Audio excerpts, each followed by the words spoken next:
हाँ जी, कैसे हैं आप लोग? खैरियत से हैं? ठीक ठाक है यार। मैंने जो आज पहली वीडियो की ना इंडिया और न्यूजीलैंड टेस्ट मैच पे, तो उसके बाद मेरे पास काफ़ी मैसेज वगैरह आए कि आपने 70% चांस दिया है न्यूजीलैंड को और 30% चांस दिया इंडिया को जीतने का, तो 107 का तो टारगेट कुछ भी नहीं है।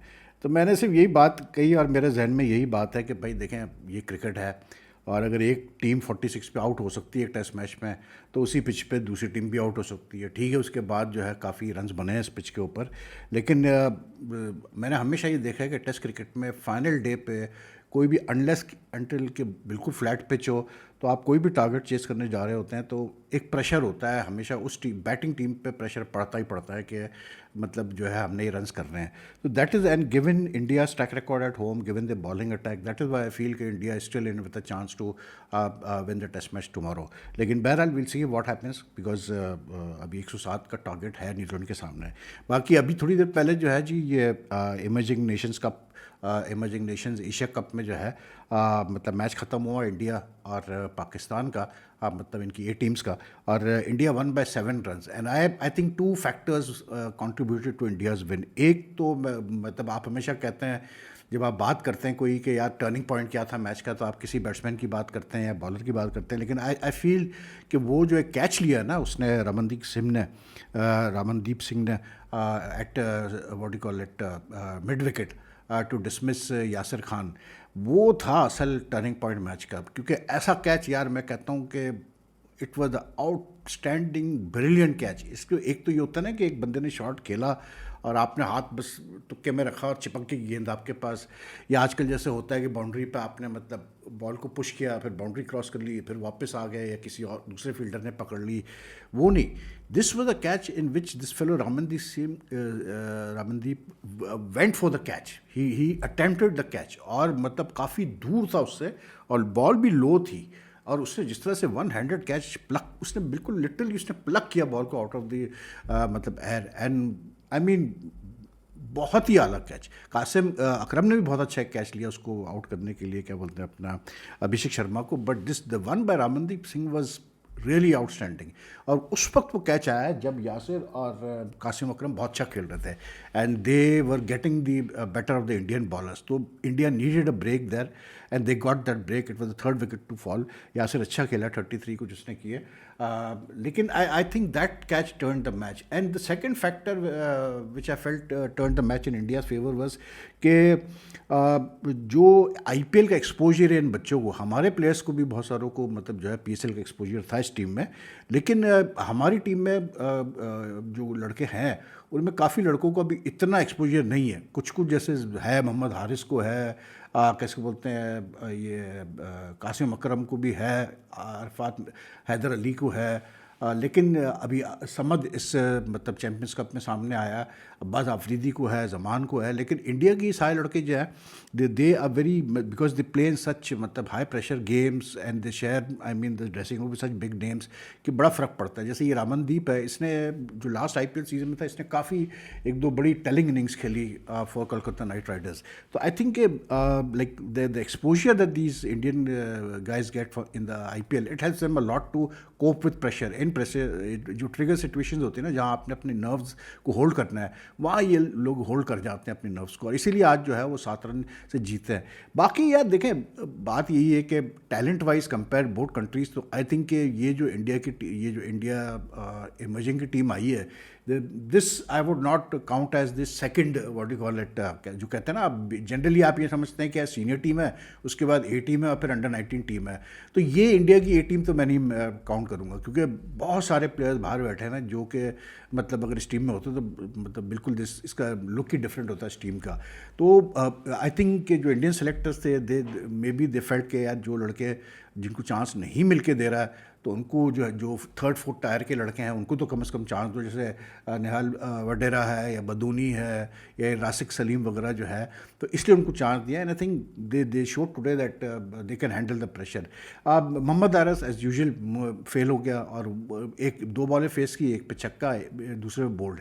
और मतलब बात वही है यार कि आई डोंट, मेरी नहीं समझ में आ रहा कि पाकिस्तान क्रिकेट बोर्ड को क्या इसके अंदर नज़र आ रहा है, मतलब कैप्टनशिप मटेरियल क्या नज़र आ रहा है या क्या इसके अंदर फ्यूचर प्रॉस्पेक्ट नज़र आ रहा है। कि उसको इतना ज़्यादा जो है मतलब कप्तानी दी जा रही है शाइन्स टीम वगैरह की। अब उनके जहन में क्या चल रहा है, but I don't think he deserves to be the captain. They are much far better players than him. I mean for example ये जो कासिम अकरम है, ये पाकिस्तान अंडर 19 का भी कप्तान रहा है, ये मतलब डोमेस्टिक में भी करता है कप्तानी। तो आई डोंट नो कि इसको कंसिडर करने में क्या बुराई थी। लेकिन बहरहाल हारिस साहब फेल्ड हुआ, बड़ी बुरी तरह से बोल्ड हुए भाई। लेग स्टम्प में ऐसी काट व्हीलिंग गई उनकी, टटक वो जो उनका क्या बोलते हैं बॉलर था, कंबोज नहीं, not Kamboj, I think yes it was Kamboj ने उसको मतलब बोल्ड मारा दूसरी गेंद पे। और फिर क्या बोलते हैं, एक और उससे जो ब्लंडर हुआ है बहुत बड़ा, वो ये था कि जब अभिषेक शर्मा ने और उसने कैसे बोलते हैं अपना प्रभ सिमरन ने जो है ओपनिंग स्टैंड की, और क्या ओपनिंग स्टैंड थी यार, पावरफुल। वही मैं कहता हूँ ना कि आईपीएल का एक्सपोजर कितना मैटर करता है, कि I mean they took full advantage of the मतलब पावर प्ले। 2 ओवर ऐसे थे बड़े जिसमें मतलब इंडिया को बहुत एज मिला। एक ये जो मतलब जिस ओवर की मैं बात कर रहा हूँ पावर प्ले में, अब्बास आफरीदी, जिसमें अब्बास आफरीदी को आई थिंक 25 या 26 रन पड़े। और फिर एक ओवर था उसका कैसे देखा, और फास्ट बॉलर हमारा जो था उसको मार पड़ी है, और उसको उसने कंसीड किया अराउंड लेट्स से के he went for Mohammad Imran, I think it was Mohammad Imran, he went for around what do call it 20 run in that over, 19 और 20 रन इन दैट ओवर, ठीक है। तो 2 बड़े ओवर से बड़ा फ़र्क पड़ा। लेकिन मुझे समझ में एक चीज़ ये नहीं आई भाई मेरे, कि आप देख रहे हो जब कि जैसे अभिषेक ने और उसने जब स्टार्ट किया कैसे बोलते हैं प्रभ सिमरन ने, तो they were really going great guns, मतलब 68 67 तो उन्होंने पावर प्ले में मतलब डाल दिए थे। उसके बाद जैसे ही वो सुफियान मुकीम आया जो मतलब लेफ्ट आर्म स्पिनर है, उसने आते ही आउट किया उसको अभिषेक शर्मा को, ठीक है ना। अब उसके बाद जो है आपने एक ओवर दिया उसको, क्या कहते हैं अपने अरफात मिन्हास को, अरफात मिन्हास ने सिर्फ 4 रन दिए इस ओवर में, ठीक। उसके बाद कासिम अकरम को आप ले आए, उसने अच्छी इकोनॉमिकल बॉलिंग की। अब मुझे कोई ये समझा दो कि जब आप कप्तान कैसे हो, कि जब आप देख रहे हो कि आपके फास्ट बॉलर्स की ठुकाई लग रही है, आज तीनों बॉलर्स ने आज 40+ रन दिए हैं, जो हमारे तीनों फास्ट बॉलर्स के लिए, अब्बास आफरीदी, जमान खान और ये मोहम्मद इमरान जूनियर। तो भाई मेरे किसने आपको रोका था कि आप जो है उसको यासिर अरफात मिन्हास से पूरे 4 ओवर नहीं करवाते? क्या जरूरत थी 1 ओवर करा के उसको हटाने की? मुझे आप सब समझा दें। तो ये चीज़ें होती है ना, जिस वजह से कि leadership quality, tactical reading of the game क्या होती है। तो मुझे तो नज़र नहीं आई कि आपने वेस्ट किया उसको यासिर अरफात मिन्हास के मतलब ओवर्स को, और जबकि मार पड़ रही थी। अब्बास आफरीदी ने 2 ओवर में 36 रन दे दिए थे, फिर भी आप उसको लाए वापस थोड़ी देर बाद। तो ये मेरे कुछ सेंस नहीं बना भाई मेरे, सीधी सी बात है। लेकिन बात वो ये कि यार ये जो चीज़ें होती हैं ना, कप्तानी और ये टैक्टिकल चीज़ें वगैरह, ये सब आपको आती है जब आप सीखने को तैयार हो, और जब आप अपनी गेम पे मतलब जब आप ये एक्सेप्ट करते हैं कि यार मैं अभी कोई प्लेयर बना नहीं, मुझे भी बहुत कुछ सीखना है। तो I think that is the main thing. अब आप देखें ना, मोहम्मद हारिस को जब ये शुरू में आया तो उसको बड़ा वो था कि ये T20 का बड़ा अच्छा हमारा प्लेयर है, ओपनर है, और ये है और वो है।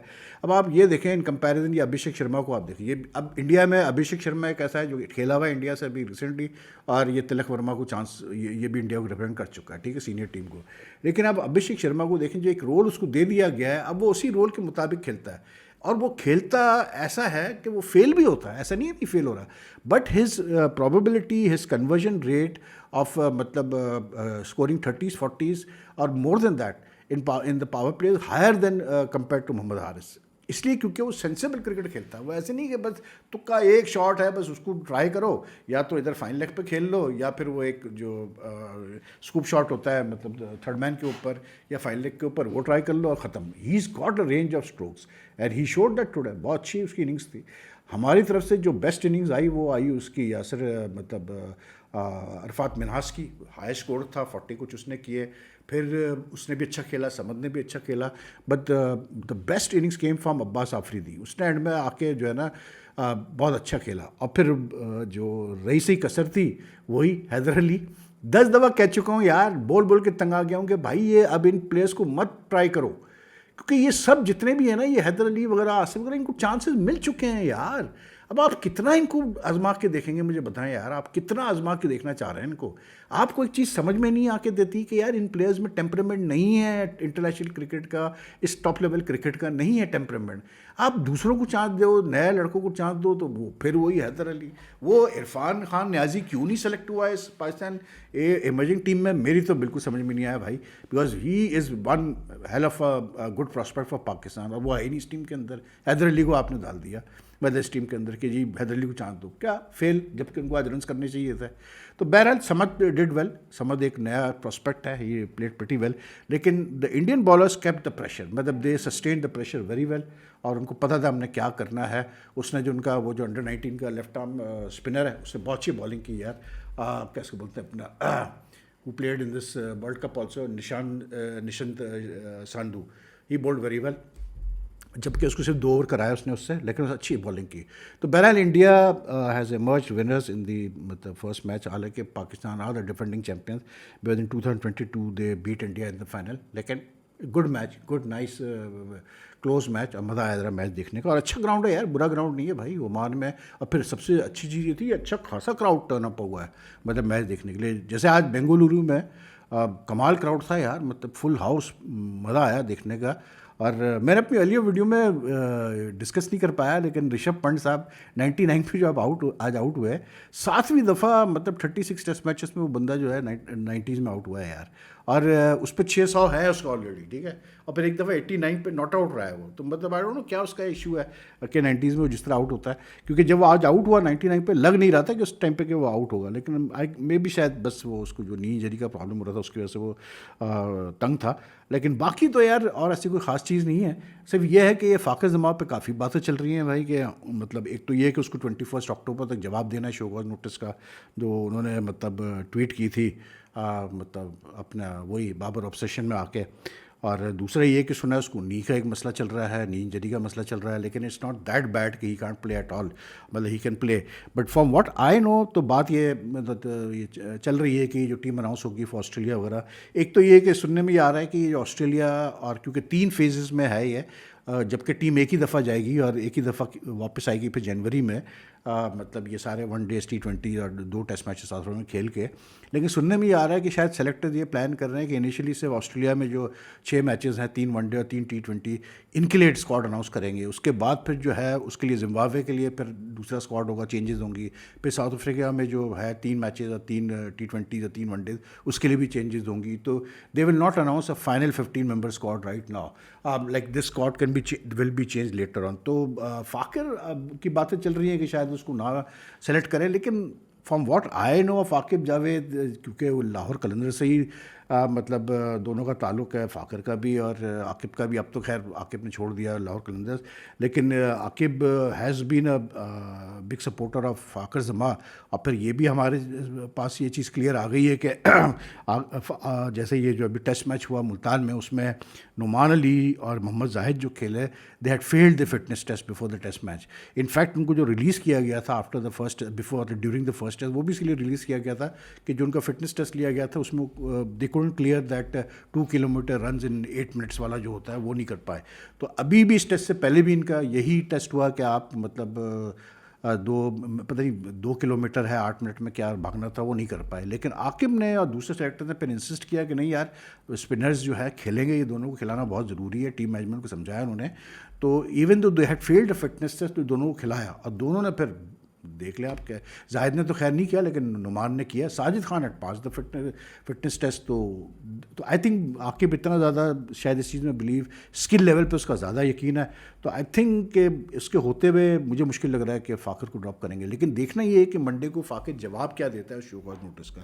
तो anyway that's all for now यार। If you like the video, like and share as much as you can, and if you haven't subscribed to my channel as yet, and if you like the content, kindly do press the subscribe button, and your comments are welcome. So take care, अल्लाह हाफिज़ जी, और अपना ख्याल रखिएगा बहुत। और कल फिर आपसे मुलाकात करते हैं, इंडिया न्यूजीलैंड का देखते हैं क्या होता है टेस्ट मैच में। अल्लाह हाफिज़ जी।